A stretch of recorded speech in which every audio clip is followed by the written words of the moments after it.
வணக்கம். நம்ம அடுத்து பார்க்க போகிற தலைப்பு பரிமாற்று மின்தூண்டல் எண். பரிமாற்று மின்தூண்டல் என்ன ஒன்றும் இல்லை, ஒரு கம்பிச்சுருள் வழியாக பாயக்கூடிய மின்னோட்டத்தில் மாற்றம் உருவாகிறப்ப அதுக்கு அருகில் இருக்கக்கூடிய இன்னொரு கம்பிச்சுருளில் மின்னியக்கு விசை தூண்டப்படக்கூடிய நிகழ்வுக்கு பேர் தான் பரிமாற்று மின்தூண்டல் எண் சொல்கிறது. இங்கே பாருங்கள், 2 கம்பிச்சுருள் எடுத்துப்போம். இது முதல் சுருள், இது இரண்டாவது சுருள். இந்த முதல் சுருளில் எவ்வளோ சுற்றுகள் இருக்குனாக்கா N1 அளவுக்கான சுற்றுகள் இருக்குது. இந்த ரெண்டாவது சுருளில் எவ்வளோ சுற்றுகள்னா N2 அளவுக்கான சுற்றுகள் இருக்குது.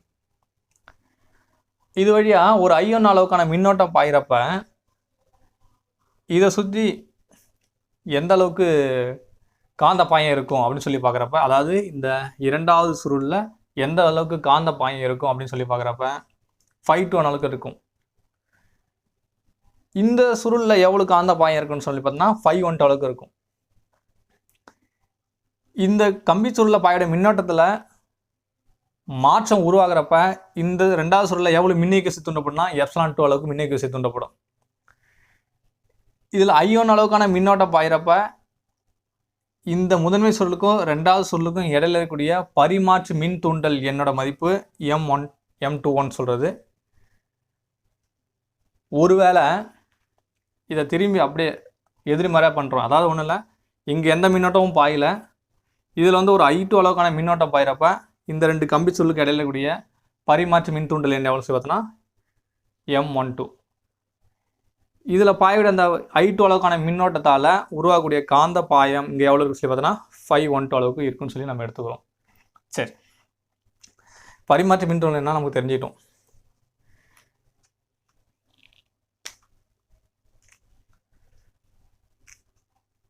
இதில் பார்த்தீங்கன்னா I1 அளவுக்கான மின்னோட்டம் பாயுது, அதனால் இங்கே நமக்கு என்ன உருவாகும் அப்படின்னு சொல்லி பார்க்குறப்ப ஒரு காந்தப்புலம் உருவாகும். I1 மின்னோட்டம் பாயிறப்ப, அதாவது ஒரு கம்பி சுருள் வழியாக மின்னோட்டம் பாயிறப்ப அந்த கம்பி சுருளை சுற்றி என்ன உருவாகும், காந்தப்புலம் உருவாகும். ஸோ இதை கம்பி சுருளை சுற்றி நமக்கு என்ன உருவாது, இந்த மாதிரி காந்தப்புலம் உருவாது.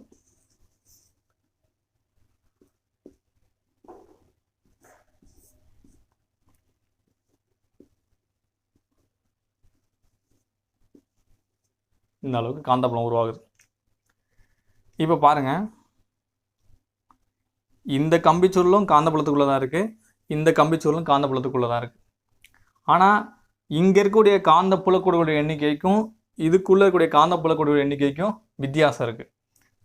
அப்போ இங்கே ஒரு அளவுக்கான காந்த பாயம் இருக்கிறது வாய்ப்பு இருக்குது, இங்கே இன்னொரு அளவுக்கான காந்த பாயம் இருக்க வாய்ப்பு இருக்குது. இங்கே இருக்கக்கூடிய காந்த பாயத்தை நம்ம என்ன எடுத்துக்கிறோம், 5 to 1 எடுத்துக்கிறோம். இங்கே இருக்கக்கூடிய காந்த பாயத்தை 512 எடுத்துக்குவோம். அது அடுத்தது I2 மின்னோட்டம் பாயிறப்ப நம்ம பார்க்கலாம். சரி, இப்போ இதில் I1 மின்னோட்டம் பாயிறதால இது ரெண்டாவது கம்பிச்சுருள் எதுக்குள்ளே வருதுன்னா அதாவது I1 மின்னோட்டம் பாயிறதால இங்கே என்ன உருவாதுனாக்கா ஒரு காந்தப்புலம் உருவாகுது. அந்த காந்தப்புலத்துக்குள்ளே இந்த ரெண்டாவது கம்பிச்சுருள் இருக்குது. அப்போ காந்தப்புலத்தில் ரெண்டாவது கம்பிச்சுருள் இருக்கப்போ அதில் என்ன உருவாகுது, காந்த பாயம் இருக்குதுன்னு நமக்கு தெரியும். அந்த காந்த பாயம் 5 to 1 தெரியும்.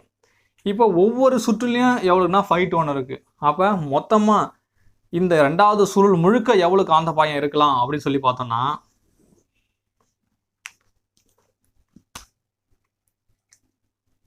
ஒரு சுற்றுக்கு 5 to 1 அளவுக்கு இருக்குன்னா மொத்தம் எத்தனை சுற்றுகள், N2 சுற்றுகள். அப்போ மொத்த காந்த பாயம் எவ்வளோ சொல்லி பார்த்தோம்னாக்கா N2 5 to 1 சொல்லலாமா. இங்கே இருக்கிற ஒவ்வொரு சுற்றுலையும் 5 to 1னா N2 சுற்றுகளுக்கு N2 × 5 to 1 சொல்லலாம். அப்போ மொத்த காந்த பாயம் எவ்வளோன்னு சொல்லி பார்த்தோம்னாக்கா 5 N2 5 to 1 சொல்லலாம்.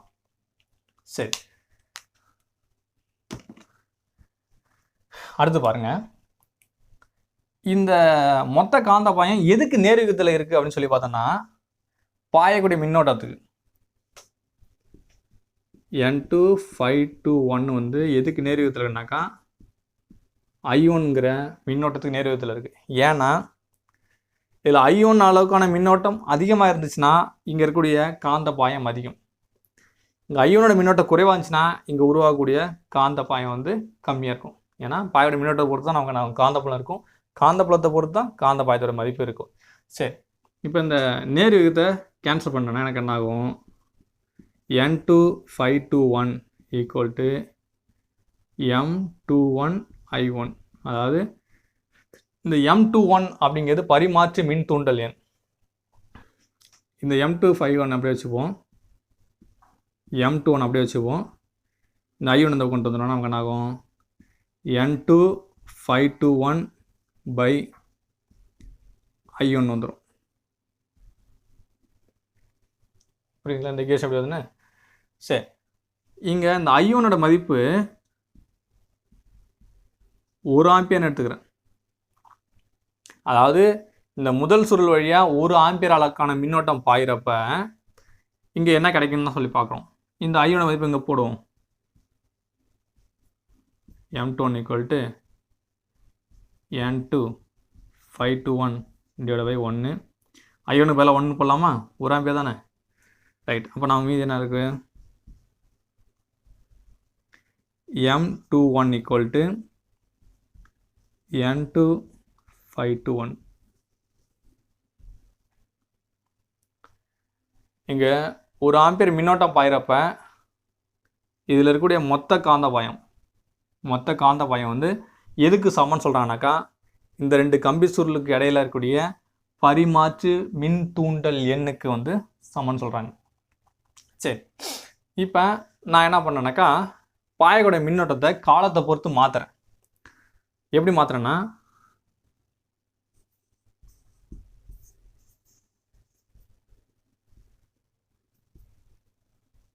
ஒரு வினாடிக்கு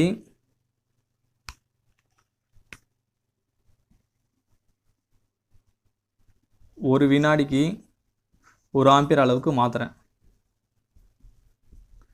அப்படி மாற்றுறப்ப எனக்கு என்ன உருவாகுன்னா, இதில் பாயோட மின்னோட்டம் மாறுது. அதனால் இதை சுற்றி இருக்கக்கூடிய காந்த பாயத்தில் மாற்றம் உருவாது. இந்த 2வது சுருளில் இருக்கக்கூடிய காந்த பாயத்தில் ஒரு மாற்றம் உருவாச்சுன்னா இந்த 2வது சுருளில் என்ன தூண்டப்படும்? ஒரு மின்னியக்கு தூண்டப்படும். அந்த மின்னியக்கு வந்து ε2.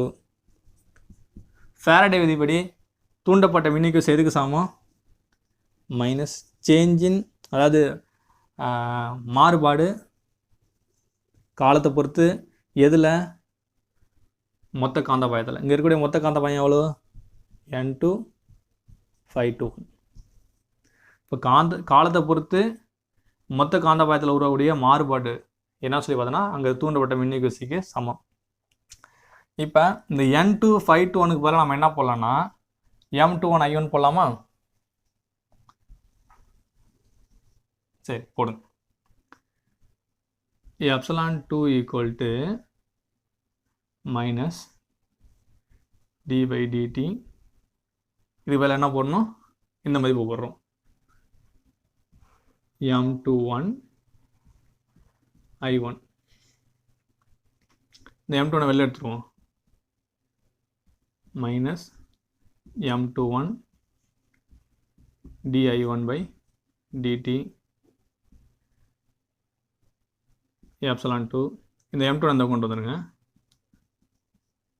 M21 = -ε2 / dI1/dt. இப்போ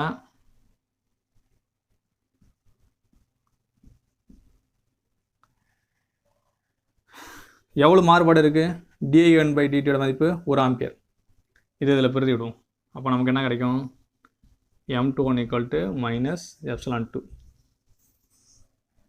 இந்த ஈக்குவேஷன் என்ன சொல்ல வருதுன்னா, பாயக்கூடிய மின்னோட்டம் 1 வினாடிக்கு 1 ஆம்பியர் அளவுக்கு மாறுபாடு இருந்துச்சுன்னா, பாயக்கூடிய மின்னோட்டத்தில் ஒரு மாற்றம் இருந்துச்சுன்னா, நமக்கு தூண்டப்பட்ட மின்னியக்கு விசை மதிப்பு எதுக்கு சமமாகனா இந்த 2 கம்பி சுருளுக்கு இடையில கூடிய பரிமாற்று மின் தூண்டல் எண்ணுக்கு சமமாக இருக்குன்னு சொல்கிறாங்க. சரி,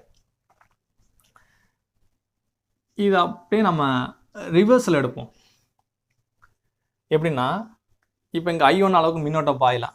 இங்கே என்ன வருவதுன்னா ஒரு I2 அளவுக்கான மின்னோட்டம் பாயம் எடுத்துப்போம். அப்படி பாய்ஞ்சதுன்னா இங்கே உருவாகக்கூடிய காந்த பாயம் எவ்வளோ? 512. ஒவ்வொரு சொல்லியும் உருவாகக்கூடிய காந்த பாயம். அப்போ இது 2 இடையில பரிமாற்ற மின் தூண்டல் எவ்வளோ? M12. இங்கே எவ்வளோ மின்னியக்கு தூண்டப்படும்? ε1. இப்போ இந்த மதிப்பை அப்படியே இதில் பிரதிடுவோம். இதில் ஃபஸ்ட்டு இதில் போடுங்க. இந்த ஈக்குவேஷனில் M2 பதிலாக நம்ம என்ன போடலாம் பாருங்களேன்.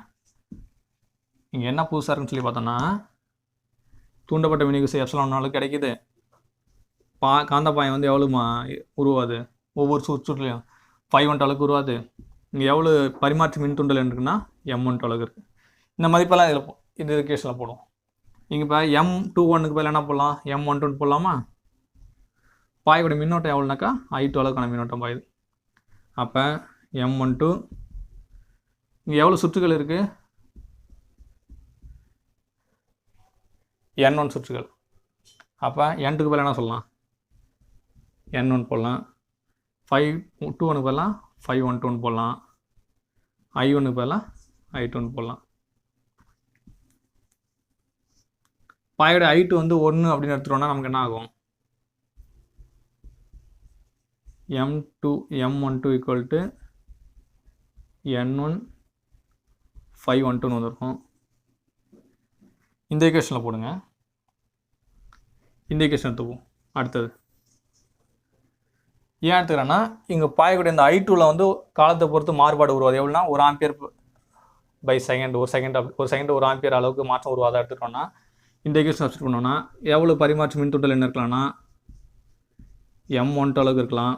தூண்டப்பட்ட மின்னிக்கு சேர்ந்து ε1 அளவுக்கு எவ்வளோக்கு மின்னோட்டம் பாயுது di1/dt.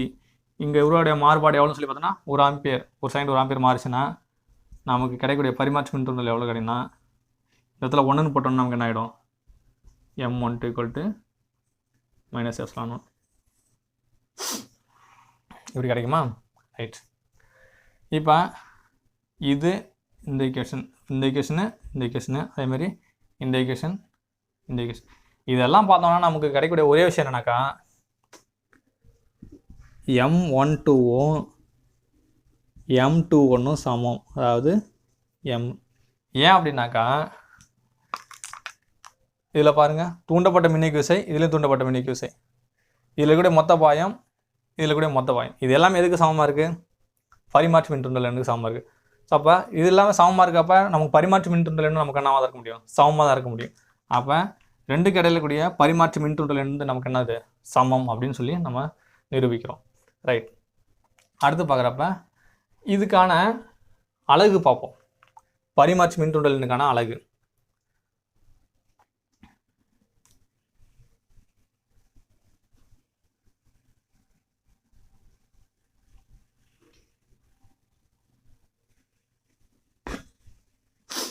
கவனிங்க. இந்த ஈக்குவேஷன் எடுத்துங்க. இந்த ஈக்குவேஷனில் I1 மதிப்பு வந்து 1 ஆம்பியர்னும் N2 521 மதிப்பு வந்து 1 வெபர் சுற்றுகள். அதாவது என்ன அர்த்தம்னா இதில் I1 அளவுக்கான மின்னோட்டம் பாயிறப்ப இதில் உருவாகக்கூடிய காந்த பாயம் 1 வெபராக இருந்துச்சுன்னா இங்கே என்ன நடக்குன்னு பார்ப்போம். இந்த ஈக்குவேஷன் சப்ஸ்டிட் பண்ணுவோம். இந்த ரெண்டு மதிப்பை இந்த ஈக்குவேஷனில் போடுவோம். M21 ஈக்குவல் டு N2 521 பதில் என்ன போடலாம் 1, இந்த I1 பதில் என்ன போடலாம் 1. அப்போ M21 ஈக்குவல் டு 1 ஹென்றி. அதாவது இந்த முதல் சுற்றில் வந்து 1 ஆம்பியர் மின்னோட்டம் பாயிறப்ப ரெண்டாவது சுற்றில் உருவாடைய காந்த பாயம் வந்து 1 வெபராக இருந்துச்சுன்னா இது ரெண்டுக்கு இடையில இருக்கக்கூடிய பரிமாற்று மின் தூண்டல் எண்ணுடைய அலகோட மதிப்பு வந்து 1 ஹென்றி. அடுத்தது இந்த ஈக்குவேஷன் எடுத்துப்போம். மாறக்கூடிய வீதம் di1/dt வந்து 1 ஆம்பியர் செகண்ட் எடுத்துப்போம். இந்த ε2 மதிப்பு வந்து 1 வோல்ட்னு எடுத்துப்போம். இந்த ரெண்டு மதிப்பை இதில் பிரதிடுவோம். அப்போ என்ன ஆகும்னா -(-1) / 1. ஏன்னா ε2 வந்து -1, di/dt மதிப்பு வந்து 1 பிரதிட்டோம். அப்போ நமக்கு என்ன ஆகிடும் 1/1 என்ன ஆகிடும் 1 ஹென்றின்னு சொல்லலாம். என்ன சொல்ல வராங்கன்னா இந்த முதன்மை சுருளில் பாயக்கூடிய மின்னோட்டம் ஒரு வினாடிக்கு 1 ஆம்பியர் அளவுக்கு மாற்றம் உருவாகிறப்ப இதில் தூண்டப்பட்ட மின்னேக்கு எப்சிலான்2 மதிப்பு வந்து 1 வோல்ட்டாக இருந்துச்சு அப்படின்னா ரெண்டுக்கு இடையில கூடிய பரிமாற்று மின் தூண்டலோட மதிப்பு என்னது 1 ஹென்றி அப்படின்னு சொல்கிறாங்க. சரிங்களா? தேங்க்யூ.